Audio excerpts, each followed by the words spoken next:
السلام علیکم ورحمۃ اللہ وبرکاتہ۔ آج ہم ایک کتابچے کا مطالعہ کریں گے جس کا عنوان ہے رحمت عالم صلی اللہ علیہ وسلم۔ اللہ تعالیٰ نے قرآن مجید میں فرمایا ہے کہ وما ارسلناک الا رحمۃ للعالمین، یہ سورہ انبیاء کی آیت نمبر 107، جس کا ترجمہ ہے ہم نے آپ صلی اللہ علیہ وسلم کو تمام جہان والوں کے لیے رحمت بنا کر بھیجا ہے۔ اگر کوئی شخص یہ بیان کرنا چاہے کہ رسول اللہ صلی اللہ علیہ وسلم کی ذات گرامی کس کس لحاظ سے بنی نوع انسان کے لیے رحمت بنا کر بھیجی گئی ہے تو اس کے لیے کوئی ایک تقریر نہیں، سینکڑوں تقریریں درکار ہیں۔ پھر نبی صلی اللہ علیہ وسلم کی حیات مبارکہ کا کوئی ایک پہلو تو ہے نہیں، اتنے پہلو ہیں کہ ان کا شمار نہیں ہو سکتا۔ ان میں سے ہر پہلو کو بیان کرنے کے لیے ایک نہیں سینکڑوں کتابیں درکار ہیں۔ اس وقت جو رائٹر ہے وہ تمام پہلوؤں میں صرف ایک پہلو یعنی آپ صلی اللہ علیہ وسلم کی رحمت ہونے کے پہلو کے بارے میں کچھ عرض کرے گا۔ حیات مبارکہ کا یہ پہلو اس لحاظ سے بطور خاص قابل مطالعہ ہے کہ پوری انسانی تاریخ میں صرف ایک ہی ایسی ہستی نظر آتی ہے جو فی الواقع انسان کے لیے رحمت ثابت ہوئی ہے، اور وہ ہستی ہے ہمارے نبی کریم صلی اللہ علیہ وسلم۔ حیات طیبہ کی رحمت کا وہ خاص رخ یہ ہے کہ رسول اللہ صلی اللہ علیہ وسلم نے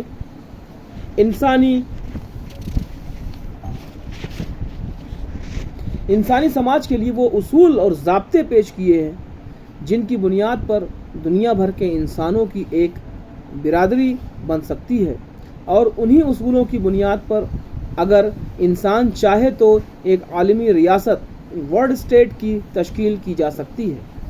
اور اس تقسیم کو جو انسانوں کے درمیان آج پائی جاتی ہے بلکہ ہمیشہ پائی جاتی رہی ہے، اور وہ ہمیشہ انسانوں کے درمیان ظلم و فساد کا سبب بنتی رہی ہے، اس کو ختم کیا جا سکتا ہے۔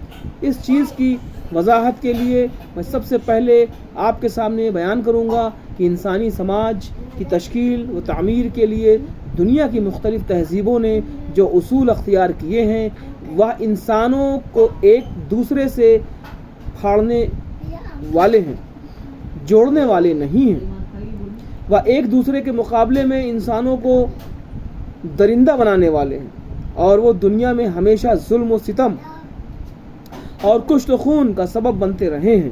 مثال کے طور پر دیکھیے کہ آریہ دنیا میں جہاں بھی گئے انہوں نے نسلی برتری یعنی ریشیل سپیریورٹی کا تصور اختیار کیا۔ ایران میں بھی ان کا یہی تصور تھا، اور ہندوستان میں بھی انہوں نے اسی کو اختیار کیا۔ یہاں آپ کے اس ملک میں ورن آشرم آخر کس چیز کا نتیجہ تھا؟ ظاہر ہے کہ وہ اسی نسلی برتری کے احساس ہی کا نتیجہ تھا۔ برہمن کو اس تہذیب نے جو حقوق دیے وہ کسی دوسرے کو حاصل نہیں تھے۔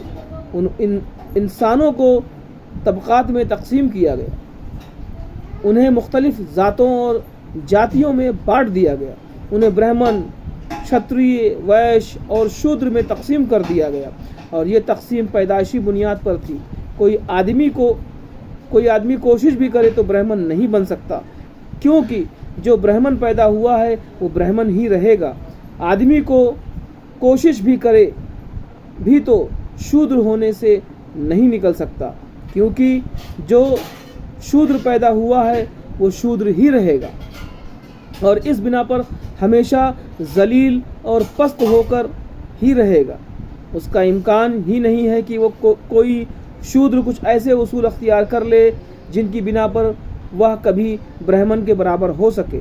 پیدائشی طور پر کچھ انسانوں کو برتر اور کچھ انسانوں کو کمتر قرار دینے کا یہی اصول آریاؤں نے ایران میں اختیار کیا، اور یہی اصول آج آپ کی اس 20ویں صدی میں جرمنی میں ہٹلر نے اختیار کیا، یعنی نارمن نسل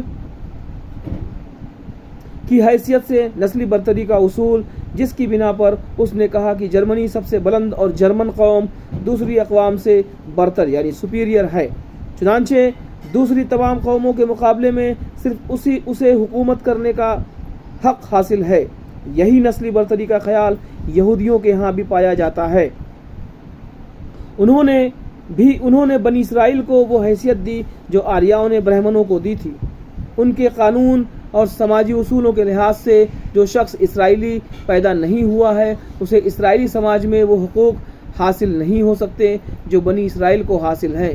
ان کا تصور یہ رہا ہے کہ اگر اسرائیلی کسی غیر اسرائیلی پر ظلم کرے تو اس کے لیے عدالت اور ہوگی، اور اگر غیر اسرائیلی کسی اسرائیلی پر کے ساتھ ظلم کرے تو اس کے لیے عدالت اور ہوگی۔ تلمود میں یہاں تک لکھا ہے کہ اگر کوئی مقدمہ اسرائیلی اور غیر اسرائیلی کے درمیان ہو تو جج کا کام یہ ہے کہ وہ جس طرح بھی ہو اسرائیلی کو جتوائے۔ صدق اللہ العظیم۔ اب اگلی قسط اگلے ویڈیو میں آپ سے بیان کی جائے گی۔